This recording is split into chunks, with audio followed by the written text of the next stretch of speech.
বাজার থেকে কই মাছ আনতে দেখে মাথায় চট করে আসলো তেলকইয়ের কথা। তাই সাথে সাথে পেঁয়াজ, আদা, রসুন, কাঁচা লঙ্কা, টমেটো বেটে নিয়ে মাছগুলোকে ভালো করে নুন হলুদ মাখিয়ে কড়াইতে একটু সর্ষে তেল দিয়ে তার উপর সামান্য একটু নুনের ছিটে দিয়ে মাছগুলোকে ভালোভাবে ভেজে নিলাম। এরপর ওই একই তেলের মধ্যে একটু গোটা জিরে দিয়ে দিলাম পেঁয়াজ বাটা। খানিক নেড়ে চেড়ে নিয়ে এর মধ্যে দিয়ে দিলাম আদা, রসুন, টমেটো, কাঁচা লঙ্কা বাটা। এরপর একে একে দিয়ে দিলাম পরিমাণ মতো নুন, হলুদ গুঁড়ো, লঙ্কার গুঁড়ো, জিরের গুঁড়ো, ধনের গুঁড়ো। ভালোভাবে মশলার সাথে এটাকে কষিয়ে নিলাম।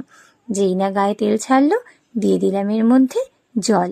খুব এরপর জলটায় যেই না ভালোভাবে ফুট ধরলো এর মধ্যে দিয়ে দিলাম ভেজে রাখা কই মাছগুলো।